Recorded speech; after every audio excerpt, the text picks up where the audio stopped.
Could one misstep jeopardize the epic journey around the world? Welcome to Literary Sound, your audiobook channel. You are listening to Around the World in 80 Days by Jules Verne. Sit back, close your eyes, and embark with me on this literary journey. Chapter 10, in which Passepartout is only too glad to get off with the loss of his shoes.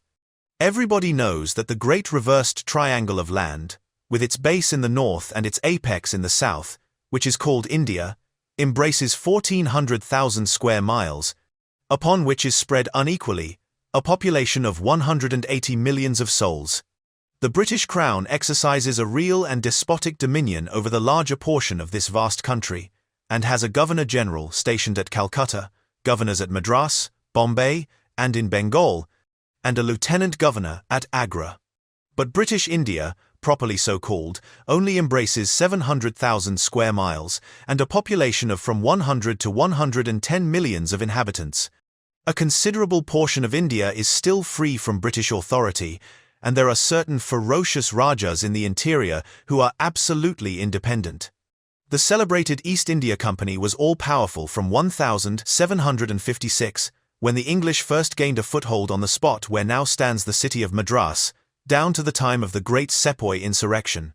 It gradually annexed province after province, purchasing them of the native chiefs, whom it seldom paid, and appointed the Governor-General and his subordinates, civil and military. But the East India Company has now passed away, leaving the British possessions in India directly under the control of the Crown. The aspect of the country, as well as the manners and distinctions of race, is daily changing. Formerly, one was obliged to travel in India by the old cumbrous methods of going on foot or on horseback, in palanquins or unwieldy coaches. Now fast steamboats ply on the Indus and the Ganges, and a great railway, with branch lines joining the main line at many points on its route, traverses the peninsula from Bombay to Calcutta in 3 days. This railway does not run in a direct line across India. The distance between Bombay and Calcutta, as the bird flies, is only from 1,000 to 1,100 miles, but the deflections of the road increase this distance by more than a third. The general route of the Great Indian Peninsula Railway is as follows. Leaving Bombay, it passes through Salsette, crossing to the continent opposite Tanna, goes over the chain of the Western Ghauts, runs thence northeast as far as Burhampur, skirts the nearly independent territory of Bundelkhand, ascends to Allahabad, turns thence eastwardly, meeting the Ganges at Benares, then departs from the river a little, and, descending southeastward by Burdwan and the French town of Chandernagore, has its terminus at Calcutta. The passengers of the Mongolia went ashore at 4:30 p.m. At exactly 8 the train would start for Calcutta. Mr. Fogg, after bidding goodbye to his whist partners, left the steamer, gave his servant several errands to do, urged it upon him to be at the station promptly at 8, and, with his regular step, which beat to the second, like an astronomical clock, directed his steps to the passport office. As for the wonders of Bombay, its famous city hall, its splendid library, its forts and docks, its bazaars, mosques, synagogues, its Armenian churches, and the noble pagoda on Malabar Hill, with its 2 polygonal towers, he cared not a straw to see them. He would not deign to examine even the masterpieces of Elephanta, or the mysterious hypogea, concealed southeast from the docks, or those fine remains of Buddhist architecture, the Kanharian grottos of the island of Salsette. Having transacted his business at the passport office, Phileas Fogg repaired quietly to the railway station, where he ordered dinner. Among the dishes served up to him, the landlord especially recommended a certain giblet of native rabbit, on which he prided himself. Mr. Fogg accordingly tasted the dish, but, despite its spiced sauce, found it far from palatable. He rang for the landlord, and, on his appearance, said, fixing his clear eyes upon him, "Is this rabbit, sir?" "Yes, my lord." The rogue boldly replied, "Rabbit from the jungles." "And this rabbit did not mew when he was killed?" "Mew, my lord." "What? A rabbit mew? I swear to you." "Be so good, landlord, as not to swear. But remember this, cats were formerly considered, in India, as sacred animals. That was a good time." "For the cats, my lord?" "Perhaps for the travelers as well." After which Mr. Fogg quietly continued his dinner. Fix had gone on shore shortly after Mr. Fogg, and his first destination was the headquarters of the Bombay police. He made himself known as a London detective, told his business at Bombay and the position of affairs relative to the supposed robber, and nervously asked if a warrant had arrived from London. It had not reached the office. Indeed, there had not yet been time for it to arrive. Fix was sorely disappointed, and tried to obtain an order of arrest from the director of the Bombay police. This the director refused, as the matter concerned the London office, which alone could legally deliver the warrant. Fix did not insist, and was fain to resign himself to await the arrival of the important document, but he was determined not to lose sight of the mysterious rogue as long as he stayed in Bombay. He did not doubt for a moment, any more than Passepartout, that Phileas Fogg would remain there, at least until it was time for the warrant to arrive. Passepartout, however, had no sooner heard his master's orders on leaving the Mongolia than he saw at once that they were to leave Bombay as they had done Suez and Paris, and that the journey would be extended at least as far as Calcutta, and perhaps beyond that place. He began to ask himself if this bet that Mr. Fogg talked about was not really in good earnest, and whether his fate was not in truth forcing him, despite his love of repose, around the world in 80 days.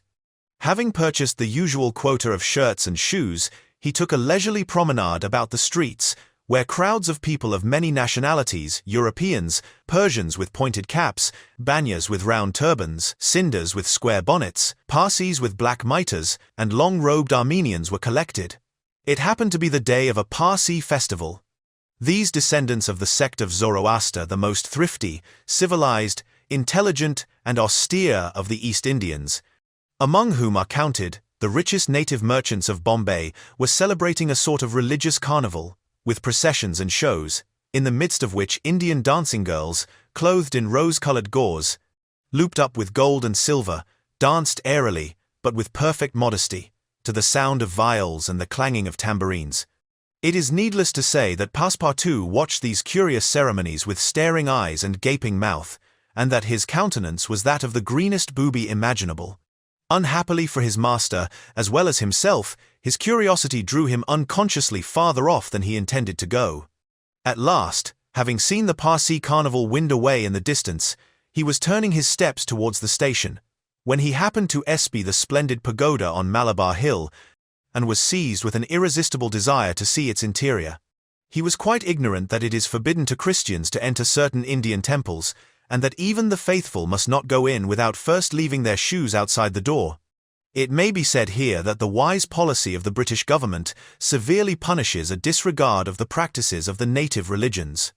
Passepartout, however, thinking no harm, went in like a simple tourist, and was soon lost in admiration of the splendid Brahmin ornamentation which everywhere met his eyes, when of a sudden he found himself sprawling on the sacred flagging. He looked up to behold 3 enraged priests, who forthwith fell upon him, tore off his shoes, and began to beat him with loud, savage exclamations. The agile Frenchman was soon upon his feet again, and lost no time in knocking down 2 of his long-gowned adversaries with his fists and a vigorous application of his toes.